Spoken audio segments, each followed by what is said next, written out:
जय हिंद। देखिए, सारे स्टूडेंट के लिए, जो भी रेलवे के स्टूडेंट है, उनके लिए एक आवश्यक सूचना है। आपकी सारी मांगों को रखा गया है। हम आपकी सारी दुविधाओं को अब क्लियर करते हैं। देखिए, 28 जनवरी को किसी भी तरह के किसी भी प्रोटेस्ट में आप हिस्सा न लें, ये आपके लिए गलत साबित हो जाएगा। हम आपकी सारी समस्याओं को एक एक करके सिलसिलेवार तरीके से बताते हैं। देखिए, अभी एक वीडियो आया, बिहार के पूर्व उप मुख्यमंत्री जो सुशील मोदी जी थे, उन्होंने कहा कि वो रेलवे मंत्री से बात किए, वो स्टूडेंट के मांग पे सहमत है। और आरआरबी रेल मंत्री भी इस बात से सहमत है कि वो 20 गुना रिजल्ट देंगे, अर्थात ओरिजिनल जो नंबर रिपीट नहीं करेंगे, यूनिक नंबर जो दिए जाएंगे, अर्थात 3.5 लाख और लड़कों को जोड़ा जाएगा। एनटीपीसी वालों की समस्या खत्म। ग्रुप डी वालों की जो समस्या थी, उनके लिए CBT 2 को जो अचानक जोड़ा गया था, उस पर भी वो सहमत हो गए, इसे भी हटा देंगे वहां पर। इस पर प्रधानमंत्री का भी इंटरफेरेंस था, जिस वजह से ये आसानी से हुआ। अब बातों को समझिए, इसमें गलती रेल मंत्री या प्रधानमंत्री की ओर से नहीं थी, इसमें गलती आरआरबी की ओर से थी। आरआरबी को स्टूडेंट की समस्याओं से मतलब नहीं था, और आरआरबी भी कुछ चीजों से जूझ रही थी। उसको इतने बड़े एग्जाम को कंडक्ट कराने के लिए कोई कंपनी जल्दी नहीं मिल रही थी।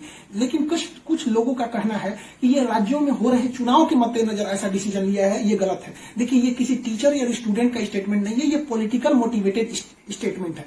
हम बताते हैं क्यों ऐसा नहीं होगा, रेलवे को अपनी बात क्यों माननी पड़ेगी। क्योंकि ये जो संशोधन और कमेटी बनाई गई है, और ये जो डिसीजन लिया गया है कि 20 गुना रिजल्ट और CBT 2 ग्रुप डी से हटाया जाएगा, ये रेल मंत्री का डिसीजन है, और इसमें PMO इन्वॉल्व है, न कि आरआरबी का। अगर आरआरबी का रहता तो आरआरबी मनमानी करती, लेकिन उसके ऊपर PMO का डेडलाइन है। PMO जिस डेट को दे दी, उसको हर हाल में मानना है। इसलिए आपकी हर मांग को मान लिया गया है। आप किसी भी तरह का कल कोई प्रोटेस्ट नहीं करेंगे, क्योंकि जब आप प्रोटेस्ट करेंगे तो उसके बीच में कोई दूसरा आदमी भी आके वायलेंस कर देगा। आरा में जो ट्रेन जला दी गई, या फिर गया में ट्रेन जला गई, क्या विद्यार्थी कह सकता है कि उसके आड़ में किसी दूसरे ने नहीं किया हो?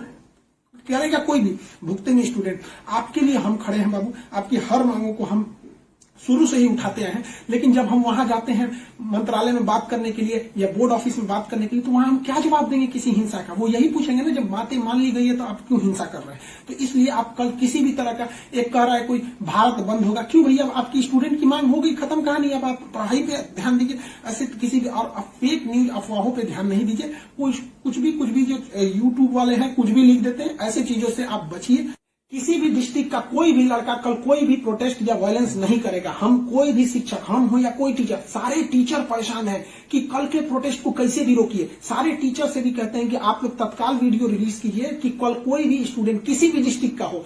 रेलवे को इंटेलिजेंस मिला है, रेलवे इंटेलिजेंस वाले हमको कह रहे हैं कि गोरखपुर के कुछ लड़के प्रोटेस्ट कर रहे हैं। गोरखपुर के लड़के क्या अलग से हैं? आप कहीं के भी हो, बिहार, नवादा, नालंदा, कहीं के भी है, आप कल कोई प्रोटेस्ट नहीं करेंगे। आपकी मांगों को माना जा चुका है। हम बता रहे हैं कि इसमें PMO इस बात को माना है, न कि आरआरबी। आरआरबी अगर बोलती तो हम भी कहते कि हाँ, आप 100% भरोसा नहीं कर सकते। इसलिए कल कोई भी प्रोटेस्ट नहीं होना चाहिए, कोई भी बंद और नहीं। आप आराम से पढ़ाई कीजिएगा। पॉलिटिकल और भी कुछ बातों का कहेंगे। देखिए, अब स्टूडेंट जो कोचिंग के पास आए हैं, या जो कहना है भाई, देखिए स्टूडेंट आप सबने बहुत साथ दिया, हम लोगों ने भी आपका साथ दिया, आपने भी बहुत सारे टीचर्स का आप भी साथ दिया। आप सब लोग को हाथ जोड़ के धन्यवाद कहते हैं। लेकिन सारे स्टूडेंट से कहते हैं, देखिए जो भी लड़कों पे केस हुआ है, अभी उसको हम लोग लीगल तौर पे देख रहे हैं कि उन स्टूडेंट के साथ क्या होगा। और जो हम लोग के ऊपर FIR हुई है, उस पर खुद प्रशासन, DM और SP साहब जो भी पटना के हैं, उन्होंने खुद कहा है कि हर टीचर को वो अपनी बातों को कहने देंगे। एक्चुअली उन लोगों ने गलत न्यूज देखा है, जिस आधार पर उन्होंने बताया गया है। बाद में अभी कोचिंग एसोसिएशन की पूरी टीम गई थी, उन्होंने लीगल दिखाया, तो उन लोगों ने भी एक्सेप्ट किया है कि वो हम बातों को समझेंगे। जब हम लोग वहां बातें करेंगे तो बताएंगे। आगे हम लोग पे क्या एक्शन लिया जाता है वो हम आपको बताएंगे। हम आपके साथ हैं, आप लोग हमेशा रहिए। आप लोग पे देखिए, हम आपकी हर बात को उठाते हैं। लेकिन अभी हमारे ऊपर सबसे बड़ी जिम्मेदारी है कि 28 तारीख को कुछ नहीं होना चाहिए, क्योंकि अगर 28 तारीख को कुछ होगा तो फिर हमको जवाब देना ही नहीं बन पाएगा, क्योंकि आपकी हर बातों को मान लिया गया। हाँ, हमारी गिरफ्तारी या किसी टीचर की गिरफ्तारी होगी कि नहीं होगी, FIR वापस होगा कि नहीं होगा, ये सारी चीजें जब हम वहां बैठेंगे प्रशासन पे, जो डिसीजन होगा हम आपको बता देंगे। वरना फर्जी न्यूज पे आप लोग ध्यान नहीं देंगे। आप बाबू बात समझिए, इतना प्रेशर है। हमारे घर के लोग, हमारी मम्मी परेशान है। अगर आप कल को अगर प्रोटेस्ट कर देते हैं या कुछ भी, तो हम अपनी मम्मी को समझाने में परेशान होंगे। एक फैमिली, बताइए हम लोग की फैमिली के ऊपर क्या गुजरता होगा। आप समझिए इस चीज को।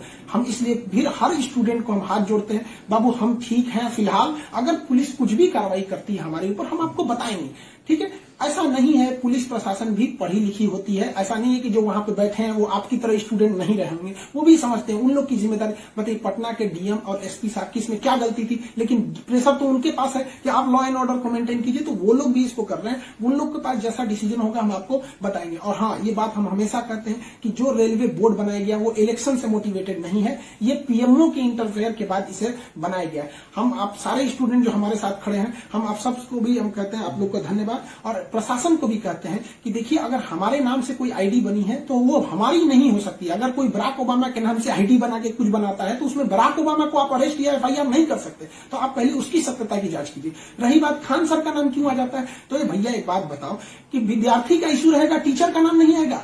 हाँ, आप पूजा करिएगा और गणेश जी का नाम नहीं होगा, कोई भी पूजा करिएगा सबसे पहले वहीं से शुरुआत होती है। तो आप कश्मीर से कन्याकुमारी तक हर स्टूडेंट से पूछिएगा, उनके इशू में हम साथ रहते तो हमारे लिए खड़े रहेंगे वहां पर। तो इसलिए इसको भी समझिए वहां पर। और स्टूडेंट से भी कहते हैं देखिए, हम आपकी बातों को ले हम अपना सब कुछ दाव पे लगा दिए, लेकिन हमको इससे हम आखिरी सांस तक स्टूडेंट के लिए रहेंगे। हम बाजी लगा देंगे अपनी जान की, जब जब बात आएगी हिंदुस्तान की। तो कल बात हिंदुस्तान की है, हाथ जोड़ते हैं, कल कोई लड़का प्रोटेस्ट में भाग न ले प्लीज, कहते हैं। और हर टीचर से कहते हैं, आप जहां भी हैं, कश्मीर से कन्याकुमारी तक हैं, अरुणाचल प्रदेश से गुजरात तक हैं, हर टीचर अपने स्टूडेंट को समझाए कि कल किसी भी तरह का प्रोटेस्ट न हो, वरना स्टूडेंट के आड़ में कुछ उपद्रवी लोग आके तोड़फोड़ मचा देंगे और बदनाम होंगे स्टूडेंट, और हम लोग कहलाएंगे शिक्षा माफिया। जो गरीब बच्चे हैं उनको हम लोग आज भी फ्री में पढ़ाते हैं, विकलांग बच्चों से हम लोग फीस नहीं लिए हैं, लेकिन फिर भी हम लोग को माफिया कहा जाता है। और कल को अगर कोई प्रोटेस्ट में कुछ हो गया तो हम लोग को तालिबानी कहने लगेगा सब। तो बताइए क्या ये अच्छा लगेगा? सारे स्टूडेंट को कहते हैं, आप सब लोग हम आपके साथ खड़े हैं, आप भी हम लोग के साथ खड़े हैं। सारे टीचर्स स्टूडेंट को मना करें, कल किसी भी हाल में 28 जनवरी 20 बार कहते हैं, 28 जनवरी कोई भी प्रोटेस्ट, कोई भी हिंसा बर्दाश्त नहीं होगी। इस प्रोटेस्ट में हम या कोई भी टीचर साथ नहीं है आपके। 28 जनवरी का प्रोटेस्ट किसी भी स्टूडेंट या टीचर का नहीं है। बस हम बता दिए आपको, पढ़ाई कीजिए। और आपका जो रेलवे बोर्ड बैठी है वो डिसीजन लेगी, क्योंकि इसमें पीएमओ, रेल मंत्री और प्रधानमंत्री भी इन्वॉल्व है। जो गलतियां हुई थी आरआरबी से हुई थी, आरआरबी को इसमें साइड कर दिया गया। हम उम्मीद करते हैं कि हमेशा हम आपके लिए खड़े रहें, कल आप हमारे लिए भी खड़े होइए। 28 तारीख को शांति बनाए रखिए। हाथ जोड़ रहे हैं आप सभी लोग से, मिलेंगे जैसी सूचना होगी आगे। प्रशासन हम लोग पे क्या कार्रवाई करता है इसकी भी हम आपको सूचना देंगे। जय हिंद।